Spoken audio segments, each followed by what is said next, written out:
Okay, Fred, if you'd go ahead and share your desktop, please. It's not on yet? No, go ahead and please bring it up. Bring up my desktop. Yes. Oh, okay.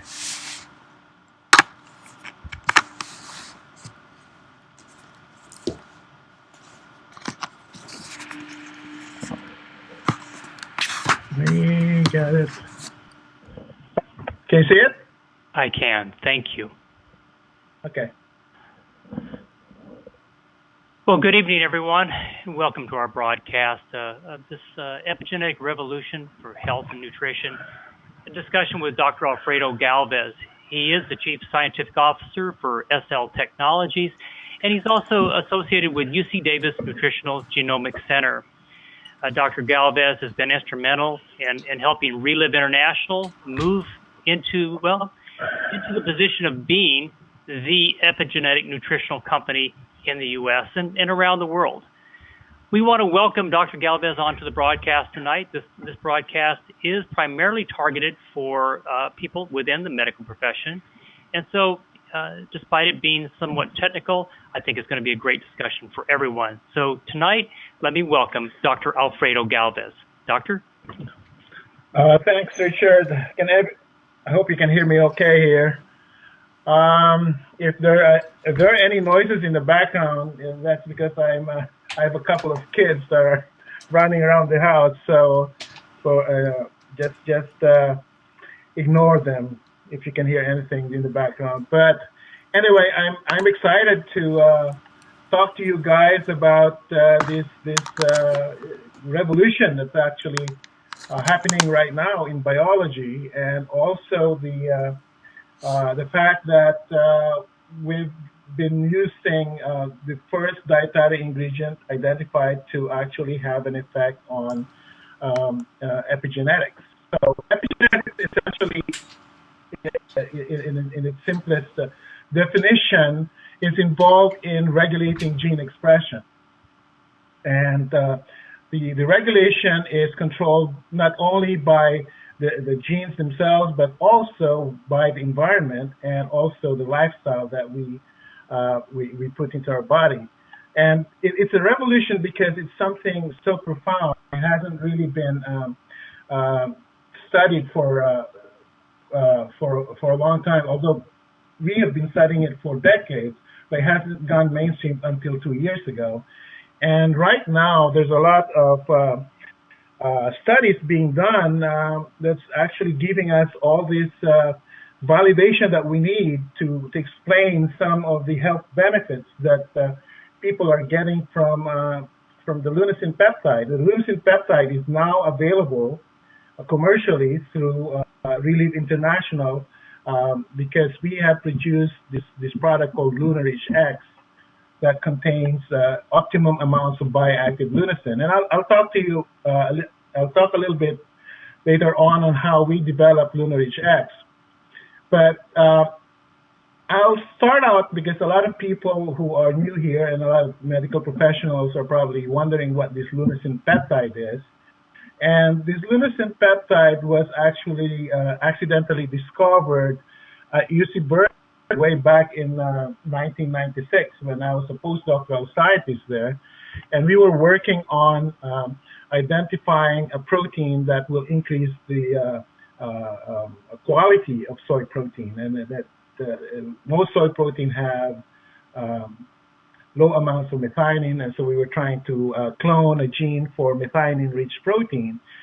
And it turns out that the albumin gene that we've identified contained the small subunit that turns out to be leucine. And it's really just an accident. We weren't really looking for it. And one of the most important characteristics of leucine, which made it a little bit different from all these proteins we were studying at that point, was that it has a very acidic end. It has 9 aspartic acid residues at its carboxyl end. It is very unusual for proteins to have that. But we didn't really think about whether it has a biological function or not. What happened was that when we were trying to enrich the methionine-rich protein, which is the large subunit of this gene, and put it in bacteria. Nothing happened when we put in the methionine-rich protein, but what happened with lunasin is that it was actually causing some bacterial disruptions to the bacteria. And then once we got the antibody for the lunasin peptide and looked at what's happening in soybean seeds. Oh, by the way, I forgot to mention that lunasin was discovered in soybean seeds. Okay, so when I was looking at where lunasin is being expressed in the soybean seeds, it turns out that it was co-localizing only in the what they call the endosperm or the storage parenchyma cells. Now, one of the main characteristics of seed development is that it undergoes this seed enlargement or the cell enlargement only in the storage parenchyma cells. In fact, I ask oncologists that question, because of course they know a lot about multicellular cell division, and I asked them a question, if they know the only cell in nature that that violates the rule in cell division, because there's a rule in cell division that once you replicate the DNA, the cell has to divide. And there's only one cell in nature that violates that rule, and that's the storage parenchyma cells found in all seeds. And it turns out that lunasin was not only being expressed only in the enlarging cells, enlarging storage parenchyma cells, but it's also co-localizing with the endo-reduplicated DNA, or the DNA that's duplicated, because it allows DNA replication without cell division. And that's the only process found in, that process only found in storage parenchyma cells. And lunasin is an integral part of that process. So when I looked at that, again, when I was looking at the expression of lunasin in bacteria, the bacteria was actually elongating without showing those segmentations, or what they call septa, where it's supposed to bud out. And that's very unusual, because it becomes like snake-like projectiles that's coming out. And so when I saw this effect in bacteria, and then I know that its effect on in storage parenchyma cells, I came up with this hypothesis that maybe what's happening in bacteria is a manifestation of its actual work, its actual role in seed development. And in seed development, it prevents the cells from undergoing cytokinesis or cell division after DNA replication. And that's the reason why the bacteria were also growing. So then I put the two and two together, so I came up with this hypothesis that maybe lunasin can disrupt cancer cell division. And so that's the experiment I did, and showed it in several mammalian cells, both normal and cancer cells. But I just going to show you one of the pictures from our publication in Nature Biotech, which is the first ever publication on lunasin, where it describes how it was discovered in Nature Biotechnology. And if you can look at the normal cell division without lunasin in it, you see the symmetric distribution of the chromosomes, which is the propidium iodide stained chromosomes here. But in the presence of lunasin, the cells actually just start to unravel. I mean, the chromosomes cannot separate properly, and as a result, the cells actually start to disintegrate and actually spill out all the chromosomes outside the cell, as you can see in this right panel here. And that was because of the fact that the kinetochore, the spindle fibers cannot attach to the kinetochore because of the presence of lunasin. So somehow it has something to do with the fact that lunasin is binding to the chromatin, to the chromosomes themselves. And again, that was one of the major effects of lunasin, its anti-mitotic effect. But the problem with this study is that we can only see this effect when we introduce the lunasin gene inside the cancer cell.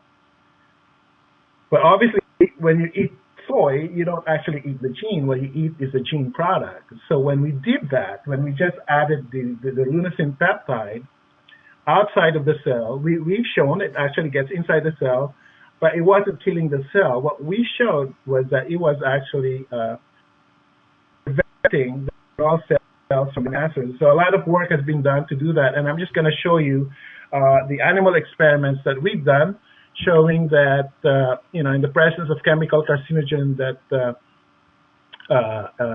produces skin cancer, skin tumors, the addition of lunasin with the chemical carcinogen, you see that there's 70% of the mice actually did not form any tumors at all in the skin. And of course, we always have a negative control in the experiment. So the effect of lunasin as a peptide, when introduced outside of the cell, actually more of a cancer preventive effect. And that was published in Cancer Research. But what was really important to me is actually I'm a molecular geneticist, and now actually I'm a molecular epigeneticist as well.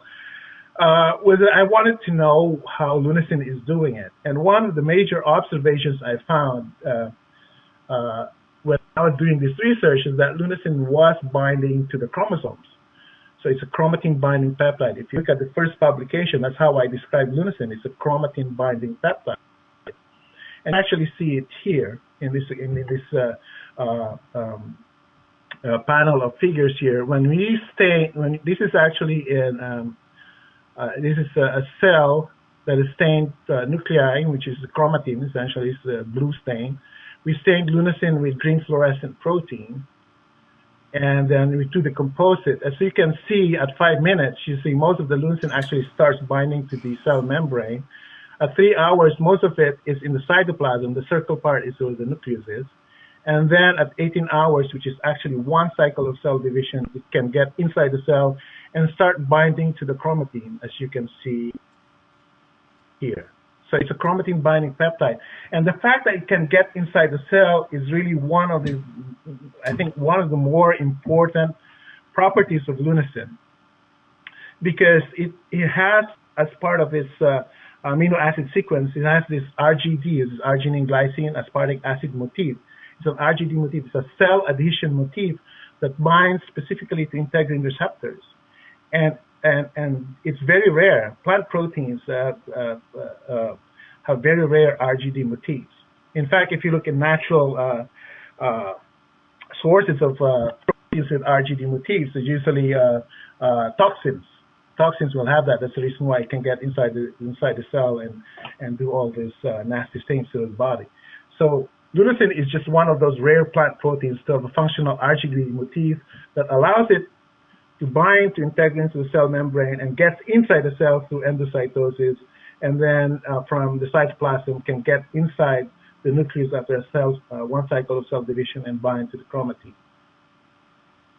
So with the fact that it was binding the chromatin means that it should have a chromobinding domain, usually found in chromatin binding proteins. And we actually found that. When we did the structural analysis, there's a 9 amino acid region towards the carboxyl end of the peptide that actually was homologous to the chromobinding motif. That's specifically to deacetylated or condensed chromatin. And so proteins with this chromobinding domain specifically binds to those condensed chromatin, composed primarily of what we call deacetylated histone, or those histone tails without the acetyl group. So it's more positively charged. And so you saw, and then we asked the question then, does lunasin, just like these other proteins with chromobinding domain, bind to acetylated histones? And we actually showed that it was binding to the acetylated histones. We actually sent it out to the NIH and have them show that there's an actual physiological relevant binding that's happening with lunasin and the histone H3 and H4 tails. So that's the next part of the story, and I'll bring it all together based on the effect that we're finding, the health benefits that we're finding later on.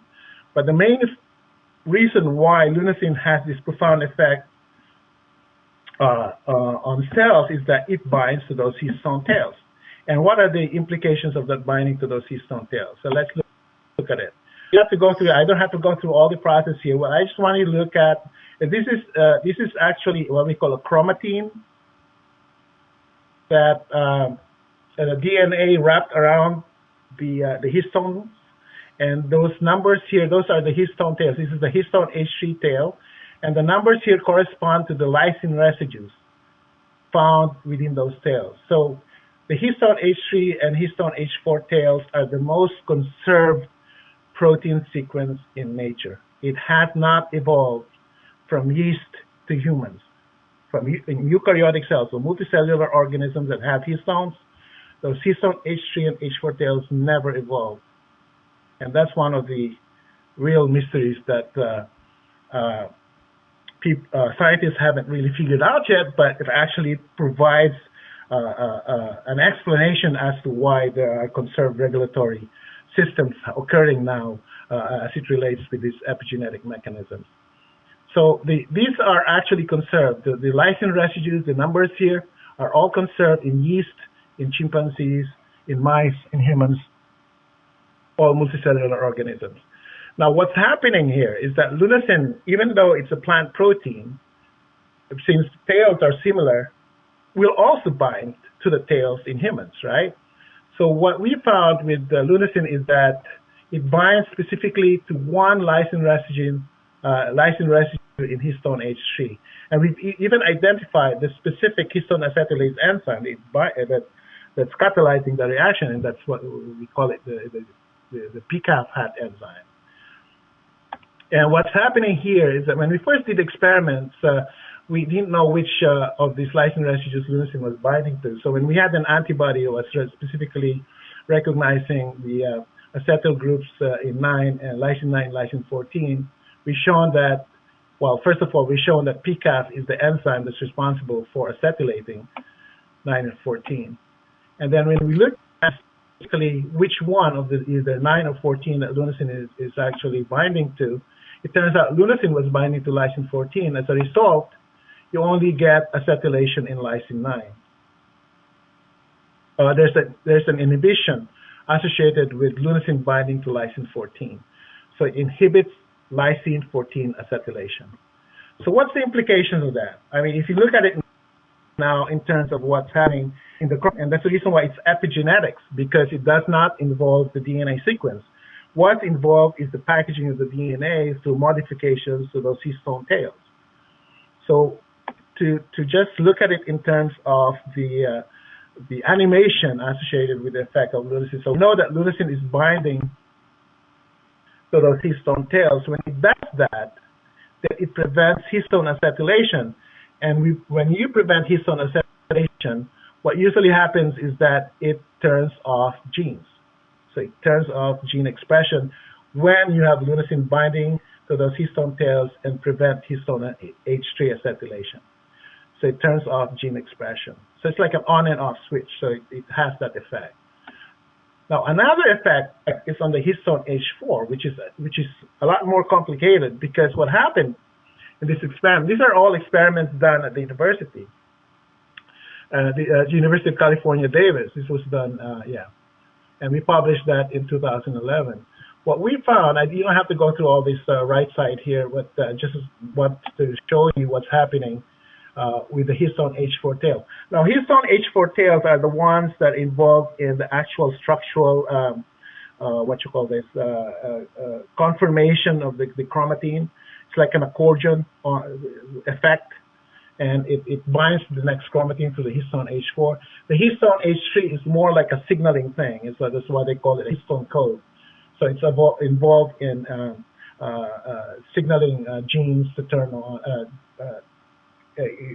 signaling that's involved in turning on and off gene expression. But histone H4 is more of a structural effect. What happened with histone H4 is that we show that leucine is inhibiting lysine 8 acetylation. So that can be explained by the fact that leucine is binding to the lysine 8 residue and then increases lysine 16. So it increases acetyl lysine 16. And that's very key, because it turns out that H4 lysine 16 is involved in gene expression, in gene activation. You need to acetylate lysine 16 in order for you to activate gene expression. In fact, it's actually involved in the condensing and relaxing characteristics of chromatin. So if you have what we call hypoacetylated chromatin or condensed chromatin, most of the H4 lysine 16 is deacetylated. If you have hyperacetylated chromatin, you acetylate the H4 lysine 16. If you have the acetylated H4 lysine 16, there's no gene expression. And if you have acetylated H4 lysine 16, it allows gene expression. In fact, a study done in 2005 by a group in Barcelona, Spain, showed that the loss of H4 lysine 16 acetylation is a common epigenetic hallmark of cancer. That means all cancer usually have, or in most cases, have loss of H4 lysine 16 acetylation. And lunasin has been shown to actually increase H4 lysine 16 acetylation. Now, how does that translate now to what's happening inside the cell, its expression? So this is actually a summary slide. I need to update it because there's a lot of studies coming out now that have shown all these other genes associated with the cancer pathways that lunasin is affecting. But this is just a summary slide based on the work we've done and other people's work from Korea to University of Illinois at UC Berkeley and UC Davis. So we have shown that lunasin inhibits expression of genes. I told you that it can actually turn off gene expression by binding to histone H3 lysine 14. It turns out that lunasin inhibits expression of genes involved in cell proliferation and tumor formation. And some of the genes that are off include the RAS oncogene, which is the most common genetic mutation in cancer. In fact, 45% of all cancers will have mutated RAS in it. And I've also included NF-kappa B, which is the master regulator of inflammation. And as you know, inflammation is the hub of most chronic diseases. And lunasin was shown to affect NF-kappa B activation expression as well. And then, of course, the BCL2 are pro-apoptosis, or prevent the cells from committing apoptosis, or what you call it, committing cell death, even in the presence of damaged DNA. And that's one of the properties of cancer. It continues to divide even though the cell is already damaged. And AKT is another gene that promotes cancer. And on top of that, we've also shown that lunasin increases expression of genes associated with tumor suppression, apoptosis, mitotic control, and DNA. And these are the genes that are turned on and upregulated by lunasin. And I want to include this gene called THBS1. In fact, we published a paper in 2011 on this, thrombospondin 1, which is anti-angiogenesis, as well as pro-apoptosis. So it is very important in both angiogenesis and also cancer. And of course, tumor suppressors RB, P21, P53. Again, another pro-apoptosis caspase, and then P10, which is another tumor suppressor. And I wanted to also include the PP32, which is a study we're doing now at UC Davis, which we've shown that lunasin is actually mimicking the effect of PP32. It's a non-human tumor suppressor, and in the absence of a functional PP32, lunasin can actually come in and replace the function of PP32. And we'll be coming out with a paper soon on this work that we're doing. So essentially, lunasin can actually be a replacement to a non-functional PP32. And I just want to include here the effect of drugs, which is something that I think makes lunasin different from other drugs. Because in drug development, what drug companies or biomedical researchers do is identify driver mutations and then come up with drugs that will counteract that driver mutation. In this particular case, tamoxifen inhibiting the estrogen receptor, which is the driver mutations that lead to breast cancer.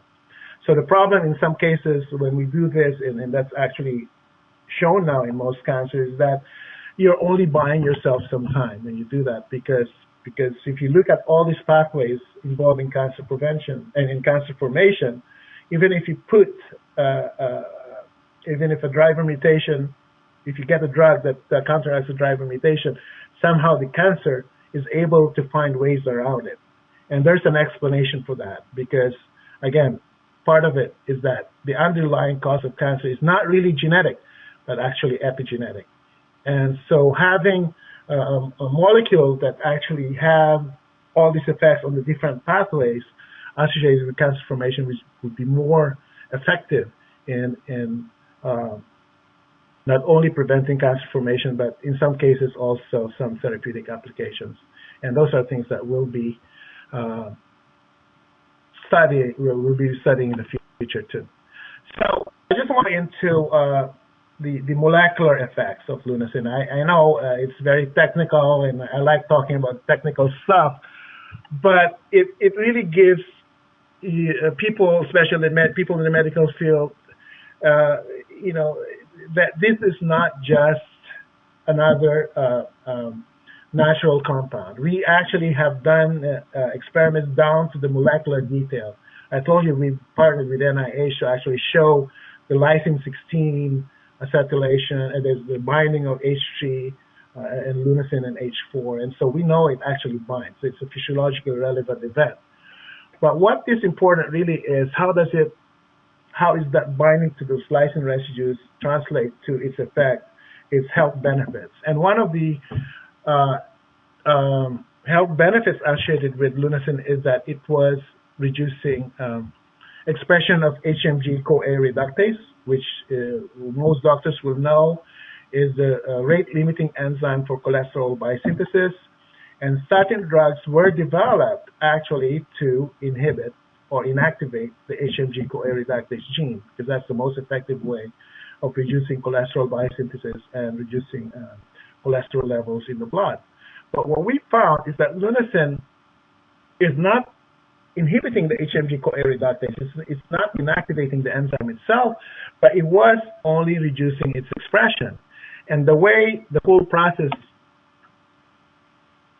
happens is that when we have low serum cholesterol in our blood, in our plasma, especially at night when we're sleeping, it activates the SREBP, the serial response element binding protein, that's sitting in the cell membrane and gets to the endoplasmic reticulum and activated and gets into the nucleus and recruits all these secondary activators to acetylate the lysine, the H3, lysine 14, and that signals the transcription machinery to come in and turn on the HMG-CoA reductase. So actually, that was a study done at UC Berkeley in 2001. Okay, so my hypothesis to look at the effect of lunasin is that can lunasin, because we know that it binds to histone H3, specifically to lysine 14, the hypothesis is that if lunasin inhibit HMG-CoA reductase expression by binding to those lysine 14 and preventing the acetylation of lysine 14 so that there's no signal to turn on the expression of HMG-CoA reductase. So in a way, it's reducing the expression of HMG-CoA reductase, and that's exactly what happened. So we know that lunasin is binding to the lysine 14. As a result, it cannot acetylate histone H3, and we've done that. We have evidence for that.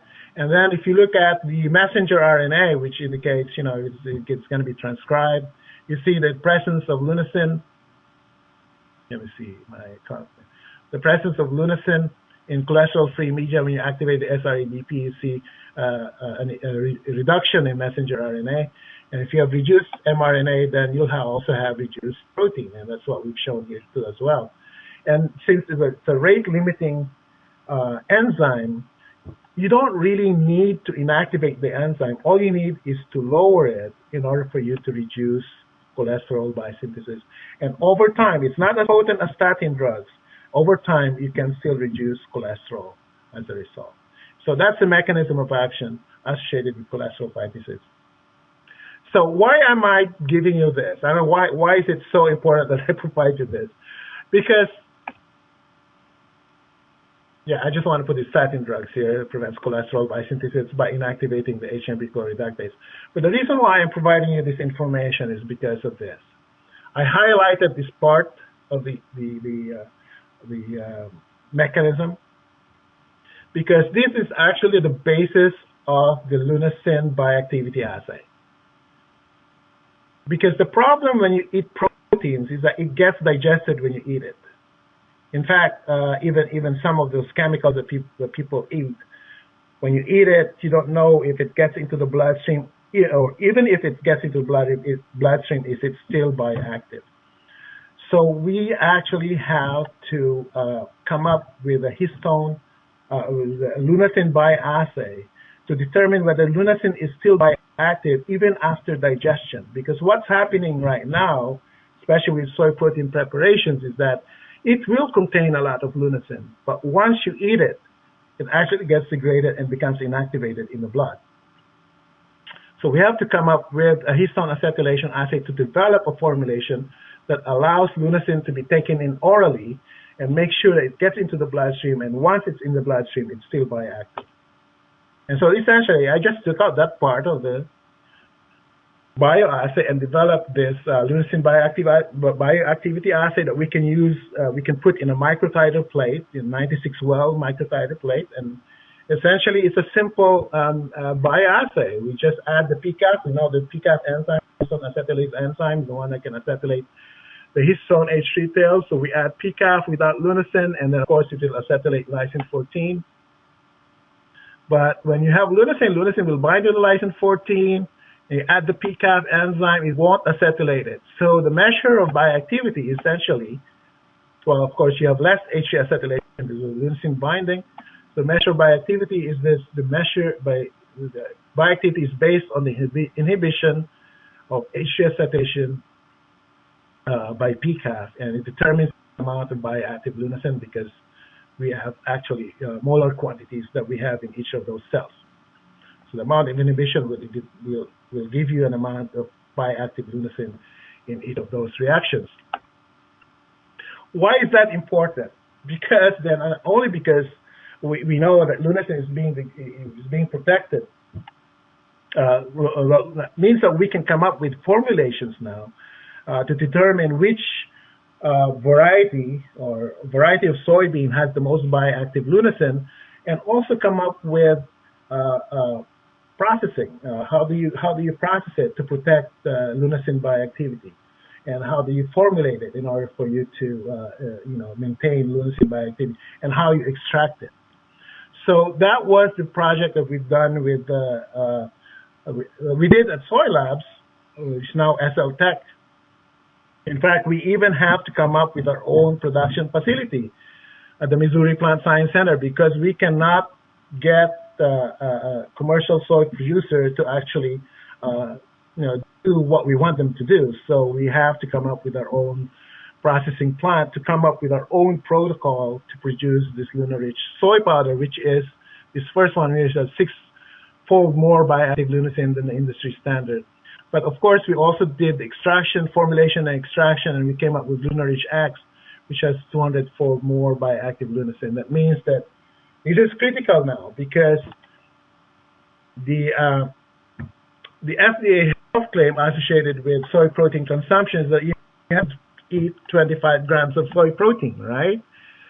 So by having a preparation that has 100 to 200-fold more bioactive lunasin, then we can lower, instead of consuming 25 grams, you consume 250 milligrams of bioactive lunasin and put it in a tablet form.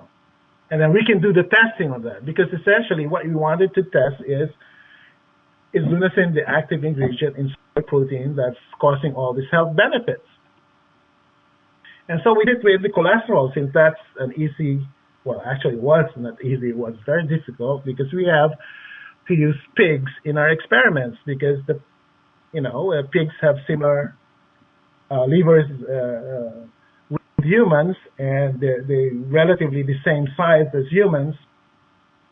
And so we have to use pigs. And not only did we use pigs, we actually used special pigs that have mutated LDL receptors, because what we also wanted to do is prove that lunasin is acting on cholesterol biosynthesis through its effect on HMG-CoA reductase. By mutating the LDL receptor, we're taking out effects associated with cholesterol absorption through the diet and through the bile acid. So the only way you can reduce cholesterol in these pigs is to reduce cholesterol through inhibiting HMG-CoA reductase and reducing cholesterol biosynthesis. And since we're only using 250 milligrams here, instead of the 25 grams and 50 grams of soy protein, you know that 25 grams of soy protein is the uh, FDA-approved health claim associated with lowering cholesterol, because back in 1995, Anderson and his group showed that, consuming 25 grams of soy protein reduced cholesterol by 12.5%. And that was the basis for the approval of soy protein, FDA health claim approval for soy protein and lowering cholesterol. But what happened is that soy producers started manipulating production so that they can increase soy protein content of the products without knowing what actually is the ingredient that's causing the effect, and not knowing what the mechanism is. So in 2006, another meta-analysis was done after the approval of the health claim associated with soy protein, and now people have to consume 50 grams of soy protein to reduce cholesterol by only 3%. So something happened from 1995 to 2006. And what we have found is that from our experiments with pigs, because now we can actually extract just the bioactive component associated with reducing cholesterol, putting it in just 250 milligrams, which is 100-fold that of the 25 grams and 200-fold less than the 50 grams, and then test it in pigs with mutated LDL receptors, and we were still able to reduce cholesterol by 8.6%. So the bottom line is that lunasin is the active ingredient in soy protein responsible for lowering LDL cholesterol, and it lowers LDL cholesterol by reducing cholesterol biosynthesis in the liver because of the mutated LDL receptors, and it has a similar mechanism of action as statin drugs. It's not the same, but it's similar because it affects the HMG-CoA reductase. But it's not as potent as HMG-CoA reductase because it's just limiting cholesterol biosynthesis, reducing cholesterol biosynthesis over time through inhibiting, by reducing the amounts of HMG-CoA reductase. So you'll still have functional HMG-CoA reductase, but not to the extent where it will increase cholesterol biosynthesis. So as a result, it will not have the same side effects as what people get with statin drug use. And so we actually did another experiment. It's a follow-up experiment, but at this time the pigs were so heavy. Actually, they're obese pigs because of their mutations. And so we did another experiment because those pigs were so expensive. Let's do another experiment. We can only afford 5 pigs. So I think it cost them $5,000 per pig. But what we did is to see whether lunasin, in combination with some of the ingredients found in the Relieve Now food supplement that's Dr. Carl formulated, and it's in the market before we released the Lunarish products. When we combine it, would it have effect on those pigs? And so the experiment that we did was that, since this is an experiment done outside of the soy lab, so outside of Relieve, it was subcontracted out at the University of Missouri Veterinary Hospital. We asked them to test for all biomarkers that they have, just because we didn't know what to look for, and we need something that, because we were only testing 5 pigs, we need to have a biomarker that has changed by at least more than 50% because of statistics. It has to be a wide change. So we were actually just shooting in the dark. We didn't really know what to expect. So here is this is before treatment, and it turns out there was one biomarker that was reduced significantly by 65% when we fed the pigs Relieve Now and Lunarish X. And this is actually 500 milligrams of Lunarish X and 1 scoop of Relieve Now. And it was reducing free fatty acid by 65%. That was great. I was like, whoa, that was significant, right? So, and then I asked the question, how is free fatty acid levels coming down? So there are actually 2 hormones that are associated with free fatty acid oxidation and lipolysis that reduces free fatty acid levels, and that's adiponectin and leptin. And when I looked at adiponectin, we see an increase in adiponectin by 64% and leptin by 60%. So what are the implications for this? Now, elevated free fatty acid is actually a biomarker for insulin resistance and inflammation that leads to type 2 diabetes. It can cause insulin resistance and inflammation that leads to type 2 diabetes, hypertension, and cardiovascular disease. Now, adiponectin that's a hormone that actually is elevated when we exercise and is associated with obesity, metabolic syndrome, and type 2 diabetes. That means if you have low levels of adiponectin, you have a high risk of developing obesity, metabolic syndrome, and type 2 diabetes. And then leptin, of course, is the obesity gene. It regulates energy intake by inhibiting appetite and increases energy expenditure that leads to weight loss.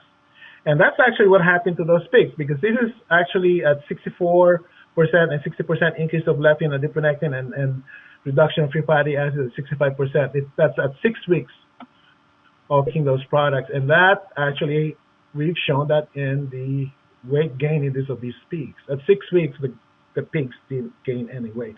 And they were gaining a lot of weight every week.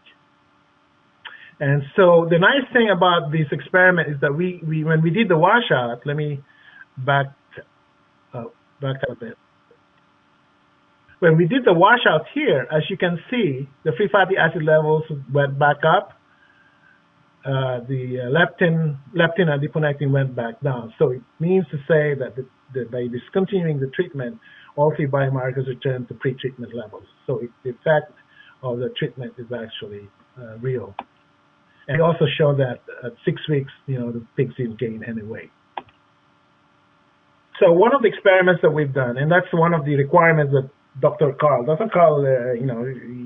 he is a scientist and his standards are very high. So we actually have to show that lunasin is getting inside the bloodstream in humans before he even considered releasing Lunarich X to the market. Well, we've actually done that. So fortunately for us, a study has already been done at University of Illinois, where they were feeding students, male students, 50 grams of soy protein and then determining the amount of lunasin in the plasma after 5 days consumption. And we did similar things with the pigs, but instead of 50 grams of soy protein, we just fed them 4 Lunarich X capsules, which is equivalent to 500 mg Lunarich X, which is 100-fold less than 50 grams of soy protein. And we've shown after 3 days that we can detect lunasin at 0.17 milligrams. If you extrapolate it to 5 days, it's 0.216 milligrams, which is essentially similar to what they got with consuming 50 grams of soy protein. So now we know that it can get into the bloodstream, and because of our lunasin bioassay, we know that even though you digest it, it will still remain bioactive. So we were able to formulate and extract it in such a way that lunasin bioactivity is preserved even after digestion. Okay, before I just included this because a lot of people are talking about inflammation. I've been posting a lot of new research on inflammation from rheumatoid arthritis and colon cancer and whatnot, and the metastasis and whatnot coming from University of Illinois. So I just want to put this mechanism of action of lunasin. We know that lunasin has that RGD motif that binds to these integrin receptors. That's actually one of the things that I wanted,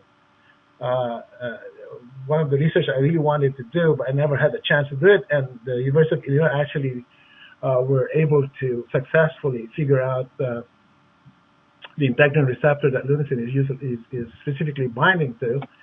And it turns out that it was binding to the integrin receptor that is associated with LPS, is lipopolysaccharide, which is it's an endotoxin coming from bacteria, and it turns on the inflammation response.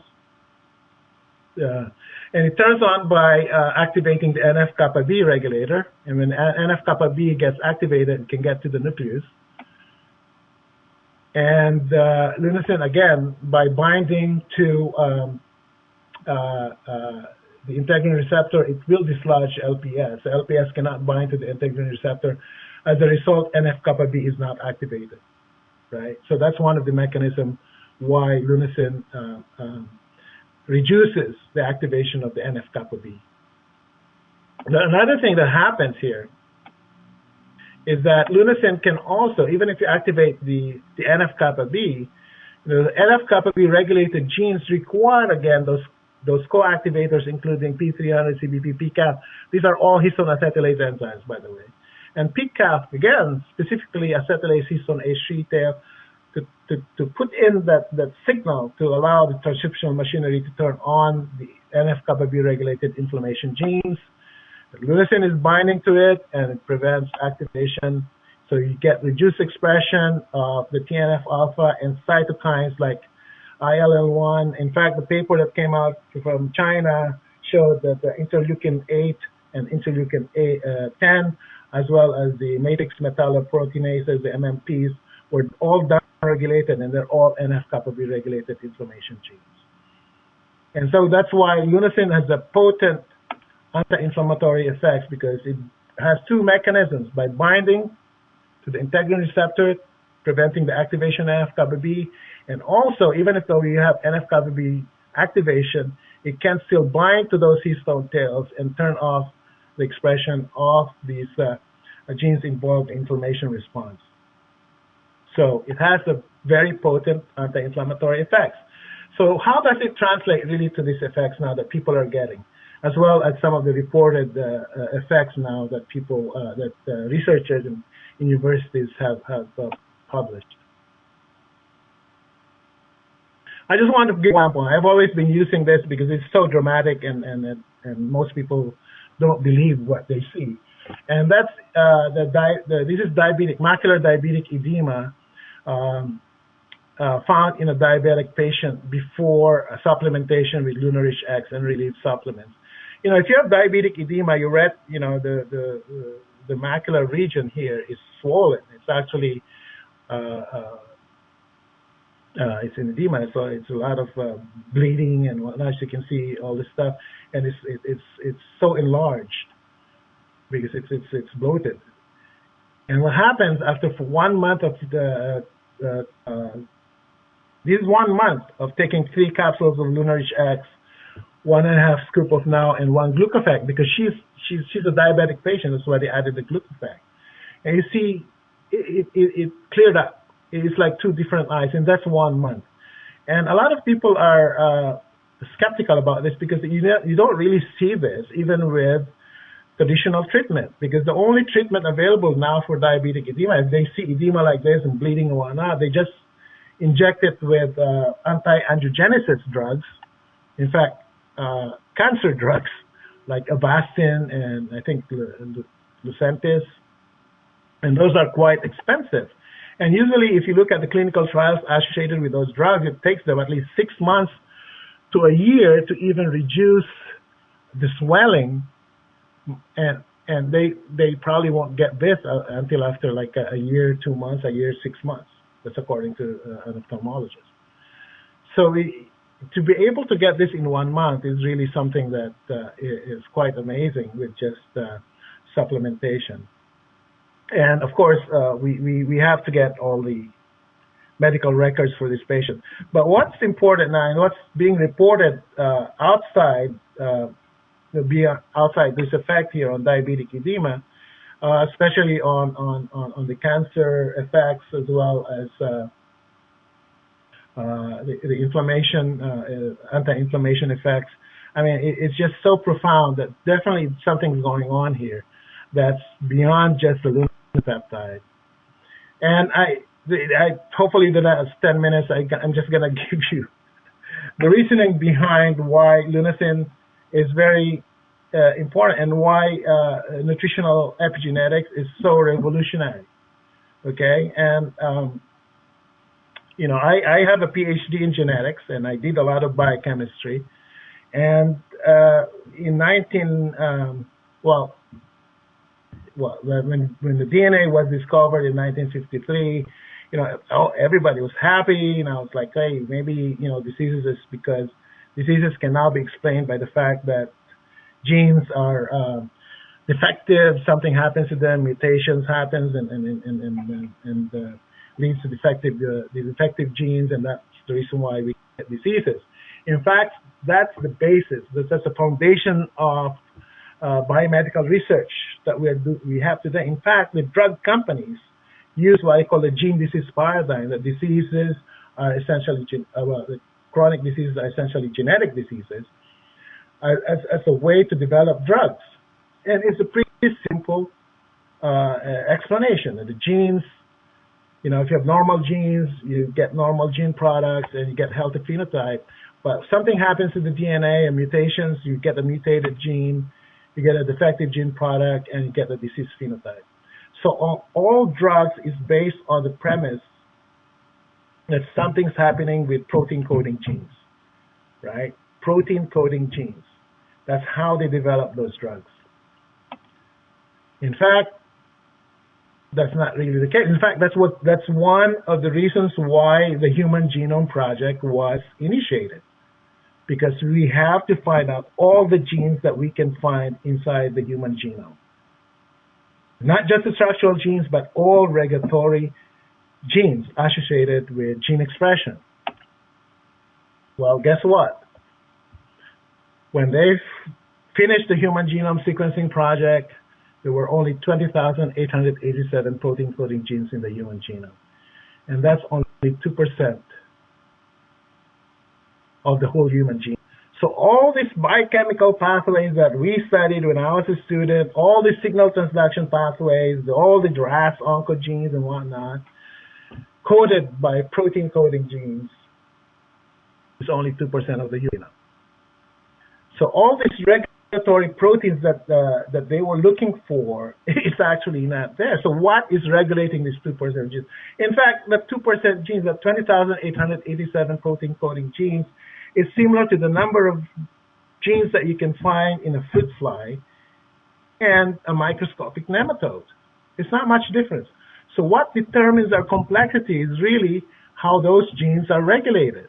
The question is, if it's not being regulated by protein coding genes, right, and that determines our complexity, in fact, that determines our health, so what are these drugs doing?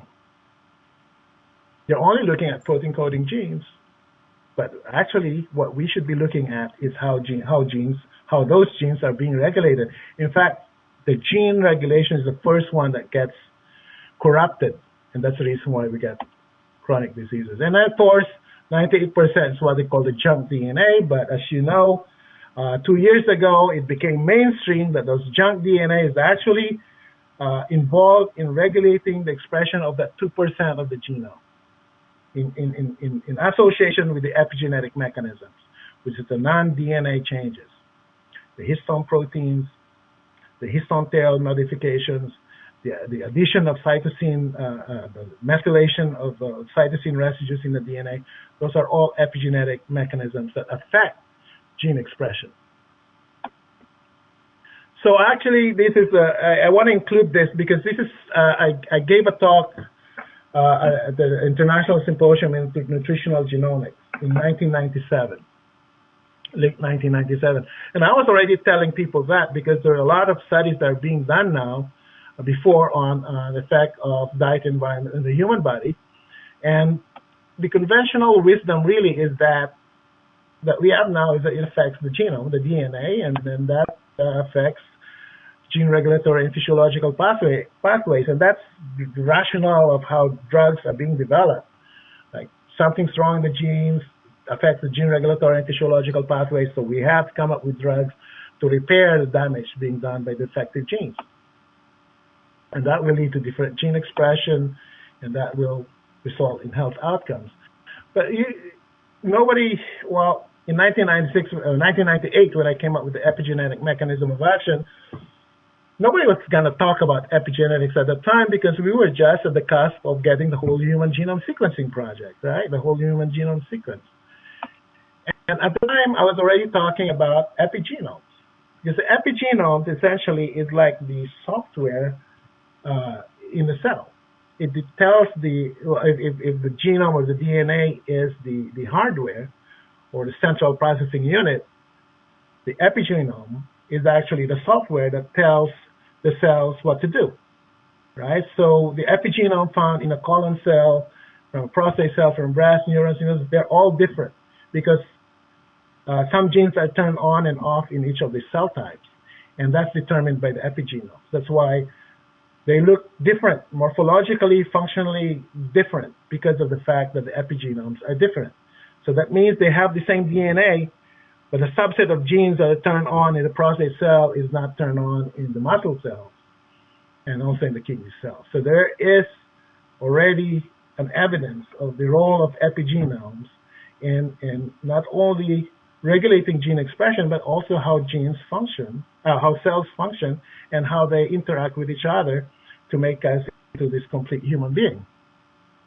So what I was telling people then is that, yes, diet environment not only affects the genome and the DNA, but it should affect the epigenomes through epigenetic remodeling, like DNA methylation and histone modifications. And now that's where the area of research. That's why I call it a revolution. It hasn't really sunk in yet because only 2 years since, a little more than 2 years since it became mainstream.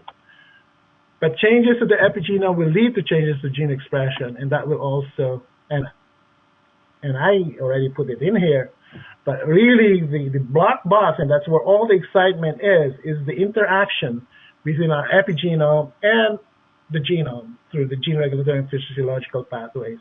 And that's actually mediated, modulated by this, what we call the non-coding RNAs, microRNAs, the transposable elements that even McClintock discovered way back in the 1950s, and what we call the junk DNA, those repeated DNA sequences that are all involved in regulating gene expression, right? And it has to associate with the epigenetic remodeling pathways. And that will also give us differences in gene expression. So you have to look at all three processes in order for you to determine the health outcomes. So the problem with biomedical research for the past 50 years, and even drug development as it is today, is that people are only looking at this 1/3 of the whole process. 1/3 of the whole process. It's only now that people are starting to look at this process, especially the importance of what we call the junk DNA, right? The non-coding DNA. So you have to look into all these three things. So essentially what I'm telling people now, as you doctors, is that your drugs are only affecting 1/3 of what eventually is the health outcomes. I want to include this, and this is a study done in 2005, again by the Barcelona group. So a lot of studies being done in Europe at that time because epigenome research here in the US is blocked by the gatekeepers of research because they're all genetic determinism people, like Francis Collins, who's the head of the Human Genome Sequencing Project. So there are a lot of the epigenetic research done in Europe, and they were the first ones to show that the epigenome changes as a result of diet, lifestyle, and aging. They compared 3-year-old, the epigenome of a 3-year-old twin and the epigenome of a 50-year-old. And if you have 3-year-old twins, of course, they have the same DNA. The epigenome is still the same because they haven't been exposed to different environments. They still haven't aged, But after 50-year-old twins, as they live their own life, get exposed to different environments, eat different foods, then the epigenome changes. In fact, they even gave an example of the 50-year-old twin where one actually had a better diet and a better lifestyle on the left here, looks younger than the other twin that ate relatively unhealthy food and lived an unhealthy lifestyle. And you see the big difference here, and because of the epigenome changes. And why is that important? Because what happens is this, and there's another evidence to the effect of epigenome. Because when you look at cancer incidence as they increase with age, if it's just based mainly on changes to the gene mutations, usually it's additive. You don't suddenly get an increase in mutation rates when you reach the age of 50 or 55, right?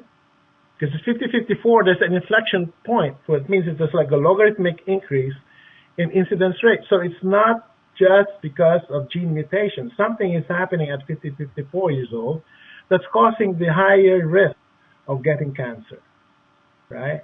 And that's because the epigenome has changed. As you age, and this is an experiment done at Johns Hopkins by the Feinberg group, and when they looked at what's happening in the epigenome of a cancer cell, and what they found out, if the blue lines here are normal cells, we call this like red lines are the cancer cells, the epigenome of the cancer cells. You see this 50% of the epigenome is actually diverged. It's actually dysregulated. And what happens if those epigenome is dysregulated? Because underneath this epigenome here are the genes. These are the genes here. These are then, if you have dysregulated epigenome, all these genes are then potentially dysregulated genes, right? And when you dysregulate the genes, that means it's not functioning properly. It's not when it's supposed to turn on the apoptosis genes to kill cancer cells, it won't turn on anymore because it's not because of mutations, but because of dysregulated epigenome, right? And as a result, and some of the genes that are potentially dysregulated, again, are all associated with cancer formation. And in fact, that's my working hypothesis. I can explain why it's difficult to find a cure for cancer, especially based on the drug development projects that people are doing, biomedical research and drug companies.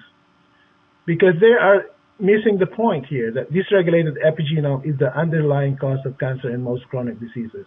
Yes, there are driver mutations. You can develop a drug for that. But what you're getting is only buying yourself some time. Because of these potentially dysregulated genes, these genes are already primed to become cancers again. So all you need is another driver mutation or another potentially dysregulated gene, and you get the cancer again. So the difference is this, okay? When you have these potentially dysregulated genes because of dysregulated epigenome, you can still reverse it. Epigenetic mechanism, that's the nice thing about compared to mutations and epigenetic mechanisms. Mutations, you cannot reverse it unless you do gene therapy, which is still science fiction as we even at this time. But epigenome, you can reverse it. The histone acetylation, the methylation effects, those are reversible. In fact, most of the mutation associated with cancer, and this is already published, most of the mutation associated with cancer actually affects the epigenome. So really, the key is dysregulated epigenome in cancer and most chronic diseases. So I came up with this new paradigm for chronic disease formation. When you have normal cell, as you undergo aging and as you expose yourself to diet, lifestyle, and environmental factors, you dysregulate your epigenome that leads to dysregulated genes, right? Mutations. Actually, mutations start sticking because of dysregulated epigenome, because the checks and balances that we already have in our body is full of checks and balances. So even though, you get mutations in the body has a way to get rid of it. But because of dysregulated epigenome, as you age, especially once you reach 50, 54 years old, there's so many changes already. It's, the genes are already dysregulated. So any mutation, driver mutation that you get at that point sticks because the body does not know how to get rid of it anymore, lost the way, lost the ability to get rid of those mutations. And as a result, then you get inactivated genes, driver mutations that cause chronic diseases. So you actually have to look at both inactivated genes and dysregulated genes to look at chronic disease formation. And I put in here, because there are also cases where you have normal cell undergoing mutations in activated genes and become chronic disease formation. And as I mentioned, those mutations are irreversible. In fact, I think it's only 2 to 3% of chronic disease formation is associated with just the mutations alone without dysregulated epigenome.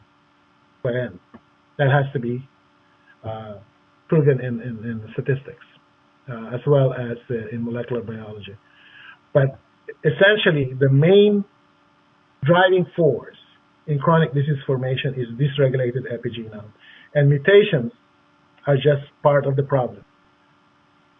And drugs only look at the inactivated genes and gene mutations. They're only correcting for that. No drugs have ever been, no, of course they're trying it, but they're still looking at it based on protein coding genes, have actually concentrated its effect on trying to modify or repair dysregulated genes and dysregulated epigenomes. Again, dysregulated epigenomes, dysregulated genes, you can reverse it. Mutations cannot be reversed. Okay, I think I better stop there because to get more, to give us some time to discuss some of the questions you have.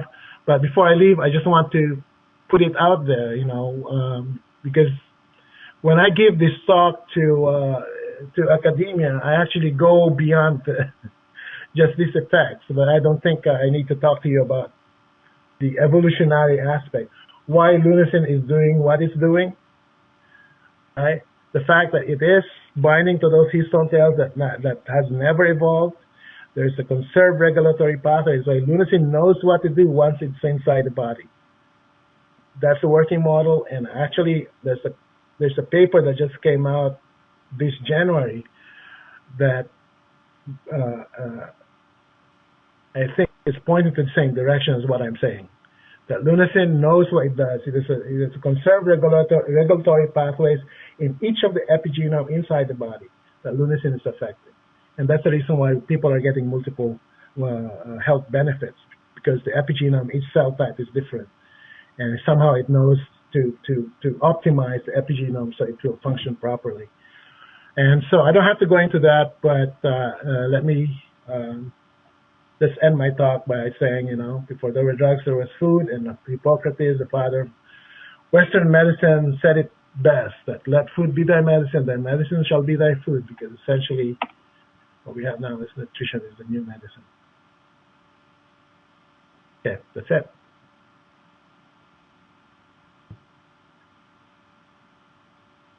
Sorry. Dr. Galvez, thank you so much. What I'd like to do now is I'm going to actually ask if there are any medical professionals on this call that have questions that they'd like to ask of Dr. Galvez. And I am going to go first. If you would keep your lines muted at this point, and if you raise your hand, there is an option to be able to raise your hand and let us know that you have a question. And I do believe Dr. Pat Conley out of Arizona, I'm going to open your line. I believe you might have some questions there.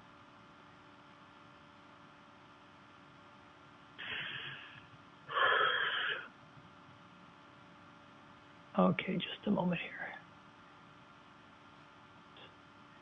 Switch to a Q&A. All attendees are muted and may unmute themselves by pressing *6. Okay. Dr. Conley, are you there? Dr. Conley, are you there? You may have to unmute from your end.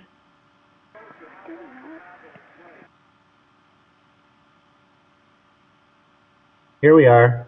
Okay. All right. Well, welcome. Yeah, we just got unmuted. I have sort of three interrelated questions, and then we have a question about phosphorus content, which you may or may not be able to speak to regarding the overall now product. Regarding leucine, have you seen a dose threshold for response, or is it a gradual dose-response relationship? That's number one. Any effect on triglycerides? And is there an overdose threshold potential with leucine capsules? And lastly, how would you equate the LDL response to overall cardiovascular risk, as well as we know statins reduce your overall cardiovascular risk Yes, for yes. reasons. Yeah, yeah. So complex. Sorry about that. But see what you can do, please. Yes. Yeah, well, we have now, based on the LunarReach X formulation, or the dosing for LunarReach X, we just base it off on the amount of bioactive lunasin on average found in 25 grams of soy protein. Okay, so that's our dosing. We obviously we haven't done any pharmacokinetic studies yet, although we plan to do that in collaboration with other researchers on the actual product. We might have to change the dosing for the human clinical trials, but we were just basing it based on the 25 grams and 50 grams of soy protein, the amount of bioactive lunasin. Now, having said that, as far as effects is concerned, what people are doing, and that's the reason why we have to do toxicity testing on this. We've done a couple of those, and what we have done as far as toxicity testing is that we fed the mice like 1,000-fold, or like equivalent to bioactive lunasin found in 1,000 capsules. So when we fed the mice with that, they still lived. They didn't die, but they still lived. So most people with health conditions were taking anywhere between 10 to 15 capsules. And as far as effect, and that's one of the reasons why we really need to do the pharmacokinetics on this. Part of it is because we don't really know exactly, at this point, what dose is effective for what disease. And again, this is just food at this point. What we have made sure is that you cannot get an overdose of this so far with the amount people are getting, because it's only like, in milligram amounts. So essentially it's still food. Actually, it's a soy concentrate. That's it. It's similar to what a soy concentrate is, and people consume gram quantities of soy concentrate.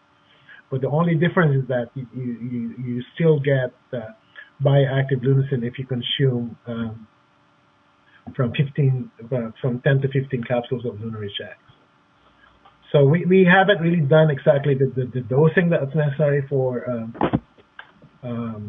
each specific disease, but we have our own guidelines. For example, for people like me, I take 4 capsules, which is mainly for maintenance, and 1 scoop of now, which is essentially the pig diet. That's what we call it, the pig diet. But people with significant health problems, you want the lunasin to be able to have the ability to get into the tissues where you want it to go to, and have the probability of getting into the cell and into the nucleus. So having more of it circulating inside the body, increases your chance of having it at the right place at the right time. So in some cases, people take more, 15 to 20 capsules, 10 to 15 capsules. And then the effect on the LDL, effect on the statins compared to statins. Yeah, in fact, I'm aware of this, the clinical trials done with statin drugs, because that's the only way of lowering cholesterol and reducing the risk for cardiovascular disease. In fact, the lowering cholesterol through the diet showed that it was lowering cholesterol, but it wasn't actually reducing the risk. So the fact that lunasin is affecting the HMG-CoA reductase, that means it's affecting cholesterol biosynthesis in the liver, which is what statin drugs are doing anyway, by inactivating the HMG-CoA reductase. But in lunasin's case, it was just reducing the amount of this rate-limiting enzyme. So eventually it will still lower cholesterol, but you'll still have functional HMG-CoA reductase, so it's still not going to have the nasty side effects associated with statin drugs. But the fact that it's lowering cholesterol biosynthesis in the liver, similar to statins, then by association, because that's essentially one of the key questions I was asking other scientists working with statins is that why is that cholesterol biosynthesis, cholesterol from cholesterol biosynthesis that needs to be reduced to lower risk. And one of the I think one of the discoverers or developers of Lipitor said something to the effect that the cholesterol produced in the liver actually gets oxidized more than the cholesterol that's absorbed through the diet. And it's actually the oxidized LDL that's absorbed by the macrophages that forms the plaque leading to atherosclerosis. So by lowering cholesterol biosynthesis in the liver, you're actually lowering the amount of oxidized LDL cholesterol. But if you're lowering the cholesterol through the diet, that cholesterol never gets, or at least chance of being oxidized anyway. So it's not really that important. What's important is the LDL produced by the liver. So in a way, by reducing cholesterol biosynthesis in the liver, not only is lunasin lowering cholesterol, but it also lowers the risk because it lowers the probability of those cholesterol from being oxidized that leads to atherosclerosis. So I think that's my take on that. But again, the oxidized LDL is the key, and the oxidation of the LDL in the liver is much higher than the ones that's LDL through the diet, LDL absorbed through the diet.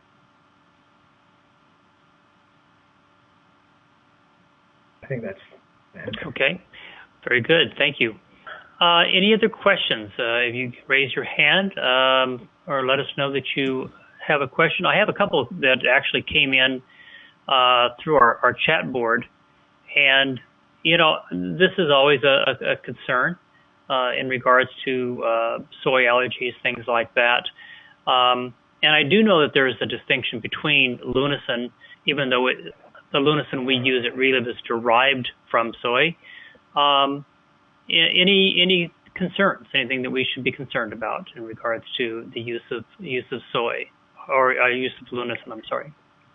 Well, there was a study actually done on allergenicity of the 2S-albumins in soy 2S-albumins from Germany. And I think if you go to my Facebook page, I might have to repost it, but it just shows that the 2S-albumins are not including lunasin, are not the allergenic portion of soy. Mm-hmm. And so they tested that in people with, allergy, to soy. Mm-hmm. So it's not the 2S-albumin component of soy protein that is causing the allergic reactions. So essentially what we have is that component of mm-hmm. soy that we've extracted. But then again, you always look at it in terms of these people are just a subset. So, people have different allergies, obviously different genotypes, right? So again, just to be safe, and I actually tell people that if you're sensitive to soy, you just test it. Your doctors can do, allergy test on you, or you can do it yourself by just putting it underneath your tongue and see if there's swelling or there's itchiness that you feel if you do that. So it means you're allergic to it. But as far as the albumins are concerned, the study that's been done is not the allergy. It's not the component in soy that causes allergy. Mm-hmm. Very good. Doctor, I know you've had a lot of interest lately in regards to lunasin, and particularly in the cancer field. But in a variety of others, you mentioned the diabetic edema earlier in the presentation. What is the status currently of research going on with lunasin as far as lunasin being a focal point of various therapies? Well, again, having the Luna-Rich X is really a blessing for research. And when I talk research, I wanted to do the human trials now. I don't even want to do the animal trials, although some researchers are doing the animal trials. but having something that is bioactive even after you ingest it. Because that was the problem when we're doing this research before, especially when we're doing the animal research. We actually have to inject it, different, IV, IP. We put it in osmotic pumps in order for lunasin to be delivered into the system. But having something that's already, that you can take orally and still get the effects is really, it's a boom. It's a boom for research. And so, we Relive has initiated research. Other researchers actually have, and that's one of the blessings we actually had the past year was that university researchers and doctors have seen the effects in their patients, and then they started asking me why lunasin is doing this. And one of the benefits that we got from talking to these people is that they are now volunteering to do the human clinical trials, including some of the xenograft mice experiments for cancer in preparation for human clinical trials. So they are the ones funding those research, or at least, volunteering to fund those research, because the effects is so profound. And of course, the mechanism is also something that they're very much interested. And in fact, one of the effects that came out, which is, again, was very big last year, was ALS. And people have already, there was this one case, there's just this one case for an ALS patient to actually get a reversal. It's very unusual to get a reversal in 3 months. That means he started gaining weight. In fact, he was bedridden, he couldn't eat, he couldn't swallow, and then took the capsules with the relief supplements and gained 20 pounds and started, gained strength, and now he can talk, he can eat. And as a result, researchers from ALS researchers are now in the process of writing clinical protocols to test whether the Relive regimen can actually alleviate ALS in other ALS patients. So we are gearing for the trial as well. And then, of course, the diabetic edema, which is another thing. We're looking at it also in terms of macular degeneration, and that's something that we're gearing up on some observational studies on that as well. It's small scale. Part of it is funding, because obviously Relive cannot fund. It's a food supplement. It's not a drug. So if you get other people to come in and help us with the funding, that's great. But as far as other researchers now, I don't want to name names at this point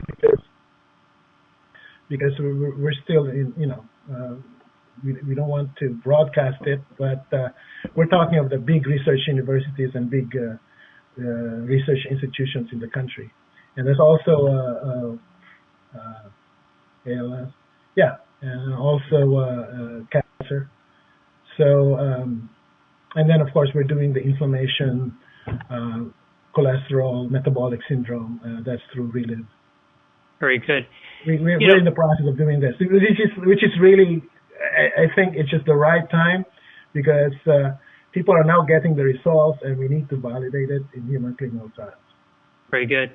I hear a lot about the reduction of inflammation in regards to the use of lunasin. Could you speak more to that? Yeah, in fact, that's why I included that last slide on the molecular mechanisms of the anti-inflammatory effects. So, again, it just is a potent anti-inflammatory agent. In fact, I just posted something on rheumatoid arthritis, which is a study done in China. They just published it last week, and it has something to do with inflammation. I told you about the cytokines and the MMPs. Essentially NF-kappa B regulated genes, which is part of the inflammation response, being downregulated by lunasin. That's an example of that. But not only do we, that's the cellular response, but we actually have a molecular mechanism to explain that. That's why I have to show that slide, where it's not only because the fact that the biochemical effect on leucine bind, the RGD of leucine, the RGD binding to the integrin receptors, but also the binding of that 9 amino acid helical domain of leucine to glycine 14 H3 that's associated with turning off the expression of NF-kappa B regulated genes. So we have it down to the molecular level. So it's not just the cellular effect, because a lot of times when you look at natural compounds out there, that's what they report. Or what's the mechanism of action? Oh, it reduces this gene expression, but we have gone further down. We actually show why it's going down to the molecular level. And so far, because you see a lot of work on procurement and all that stuff, right? They see the effect, and that's the reason why I'm excited about it too, because the effect has, leucine is just one of those bioactive agents that has an effect on the epigenome. There are other bioactive agents, natural bioactive agents that actually affect the epigenome as well, but they haven't really gone down to the molecular level. You see what I'm saying here? How does it affect the epigenome? I know it affects specific enzymes to explain the effects, but to get those multiple health benefits, you really have to go down to the molecular level. And so far, I think, so as far as I know, leucine is the only ingredient out there that we've actually gone down to the molecular level. And not only that, that's the reason why a lot of the researchers that we talked to are quite excited about this, because then I go down to why. Because the question in biology is, why is leucine doing this? Is it by chance that it has that effect? No, there's a reason for it, for why leucine is doing it. And that's where me as a scientist, I'm very excited about it, because it's a new concept in biology that hasn't been discovered yet.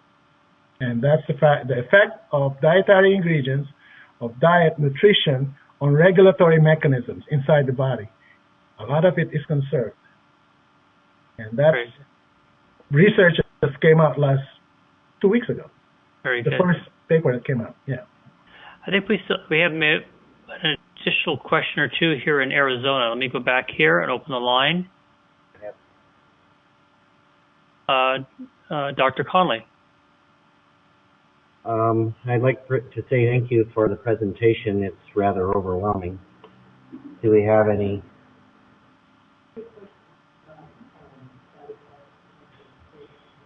Yeah, I see the one note here, which I'm interested in, is soy contraindicated in any disease. Is there a breast cancer?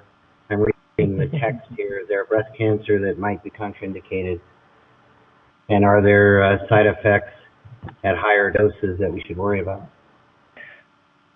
The side effects are based on people reporting so far, especially people who were taking high doses of leucine, or even high doses of not just leucine, but the powders, is its effect on liver enzymes.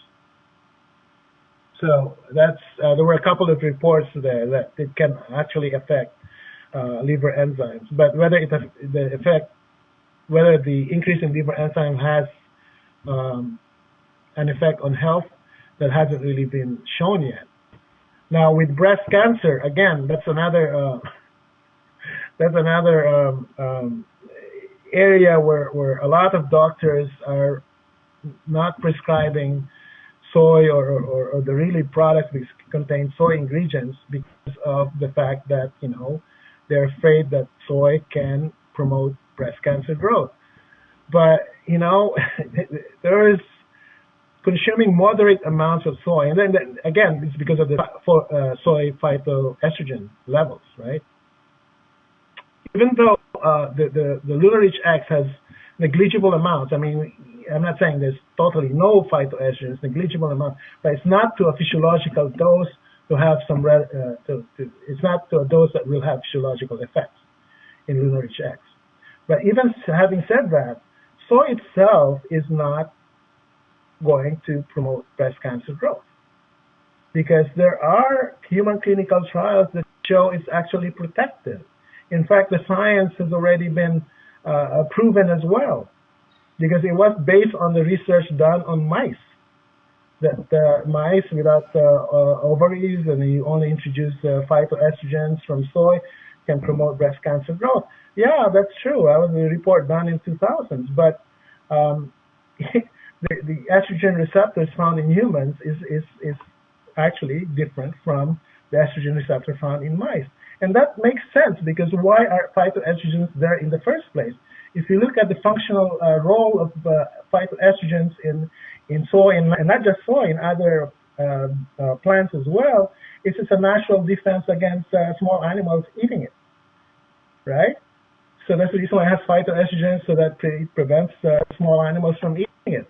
But man has been eating it for centuries. So if it really has an effect, you should have seen high breast cancer incidence in all the Asian countries that are consuming so much soy. In fact, a lot of the latest human clinical trials in 2008 and 2006 that is involving 5,000 women showed that soy consumption, moderate consumption of soy, is actually protective. It's not promoting breast cancer. I hope you get a hold of those papers, read those papers, and read some of the reviews. The guy who gave that, who did that research on the mice and phytoestrogens promoting breast cancer growth in mice, actually came up with a review paper in 2010, where he's saying, yeah, well, we're doing it in mice, but not in humans. So he essentially changed his tune. So again, I belabor the point, but there's, clinical trials to show that soy is safe, especially for breast cancer. But I'm very biased, obviously, and I get so frustrated because people are getting significant results from taking this product. And a lot of times when the doctors tell the patients not to take these products, and we get results where they get adverse health results as a result of that doctor telling them not to take this product, it really bothers me, because we could have helped more people. And it's an information, and I know we need the human clinic. We're asking top world-class research universities to help us on this. Very good. Doctor, I have one other question that came up in regards to something you said early in your presentation about the angiogenesis properties of lunasin. Anti-angiogenesis, yeah. Anti-angiogenesis. Could you comment further on that? Yeah, in fact, we wrote a paper. Thrombospondin is an anti-angiogenic gene that means prevents the blood vessel growth. And that's one of the drugs that are cancer drugs that were developed essentially is anti-angiogenesis, like Avastin and Lucentis, which is essentially antibodies against pro-angiogenesis genes. So we actually have a gene that's anti-angiogenesis, prevents formation of blood vessels with lunasin being upregulated by lunasin. So, that's one of the effects. In fact, if you look at the diabetic edema, what they inject is an anti-angiogenesis drug to lower the swelling. But what I didn't tell people is this, that diabetic patient, the effect in the eyes, I showed it because it's so dramatic, it's visual. But actually that diabetic patient was taking 100 units of insulin, injecting 100 units of insulin before taking those supplements. That 1 month, after 1 month, and cut it down by 30 units. So there was a 70% reduction in insulin use. So not only was the effect dramatic in the eyes, but also it's a systemic effect. Her diabetes, her insulin resistance was also improved as a result of the supplementation. So it's not just the eyes; it's actually the whole diabetes. Again, and then we can see that with the metabolic syndrome, with the free fatty acid, the adiponectin and leptin. It really, knows what it's doing in there, and all this effect on the inflammation. The fact that the group from China essentially duplicated the work from University of Illinois as far as the anti-inflammatory effects, And also the immune function, another work done at University of Indiana and Purdue University. It is modulating immune functions. It's promoting immune function. That's one of the reasons why people undergoing chemotherapy, once they take these products, their immune functions actually improve. Actually, you're helping your body fight the cancer. In fact, I think that's one of the main effects. The reason why people are getting dramatic results on the cancer is because of the effect on the immune function. Again, we have to study all of this, and so we really need the help of researchers to help us validate and substantiate all of this all this research being done, as well as the health effects people are already getting. Excellent. Thank you. I think we have a follow-up question. Here we go, Dr. Conley. Dr. Watchburn is here. Hi, I'm an orthopedic surgeon. I enjoyed your presentation. I'm very interested in the anti-inflammatory effects of Lunasin. Any comment on the clinical effectiveness of Lunasin in the treatment of common osteoarthritis, degenerative osteoarthritis, the rheumatoid arthritic conditions? This is a huge industry. The pharmaceutical industry would be very disappointed if they couldn't use all the different anti-inflammatories. Well, there was just a paper that came out, actually. I just posted it in my Facebook page this week. I think it was Monday or something, on rheumatoid arthritis. There was a paper that came out. I was surprised to see it. It's an online journal, and you can still see they posted a provisional PDF, so I just decided to post it because it's so unusual in a way.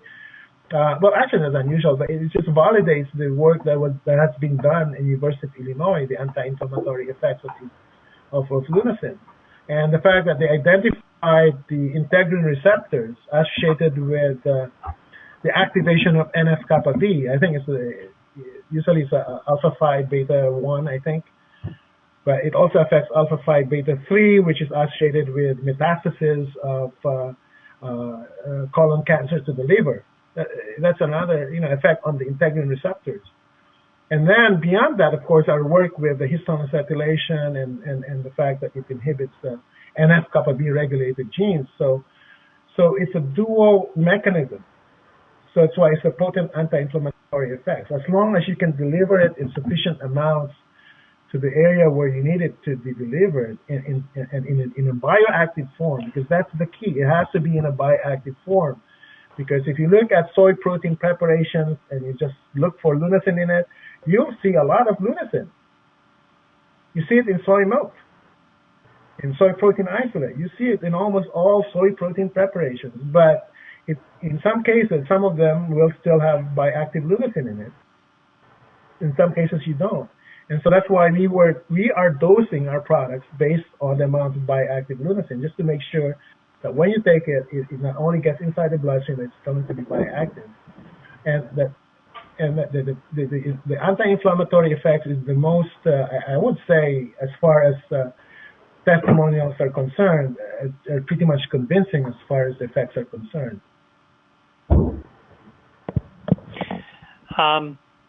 Doctor, a couple of questions have come up kind of similar, and since we're talking about Lunasin and the fact that it is bioactive, could you speak just for a moment about how we source the product, the raw ingredient, and just the fact that how we process it, how it's different than just consuming regular soy? I can talk in generalities, okay? Okay. Well, it took us a while. Ryan Schmidt was my business partner. Of course, he is the president of Soy Labs. It took us 6 years, because first we developed the bioassay. Then using the bioassay, we actually were collaborating with University of Missouri, identified the best soybean varieties that contains the most bioactive Lunasin. And from there, we actually had to come up with our own production facility because Most of the soy that's being produced in commercial scale, they use organic solvents and organic chemicals, and we know when you do that, the bioactivity of lucerne goes down. So everything is mechanical from pressing. So it's a low-fat soy flour, and then we extract it. Again, no nasty chemicals in there, and just make sure that the formulation is right and the extraction protocol is throughout the whole process that you retain the bioactivity of lucerne. Then of course the final product is the one that we test. That's the one that we. In fact, that's the reason I'm going to Missouri again next week, because each batch, I have to go and test it. So. Sure, the potency. Sure. Yeah.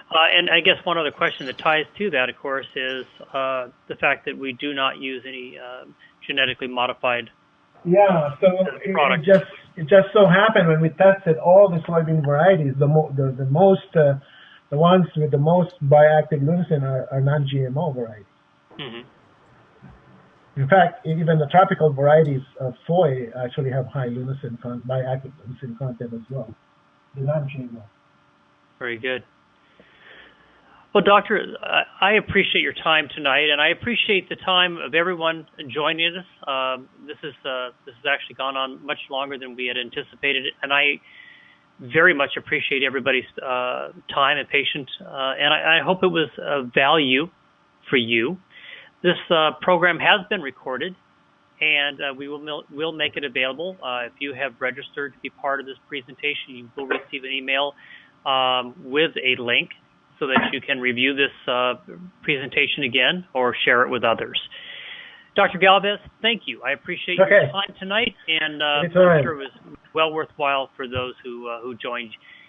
Everyone else, have a great evening. Thank you again for joining our presentation. Good night. Thank you. Bye-bye.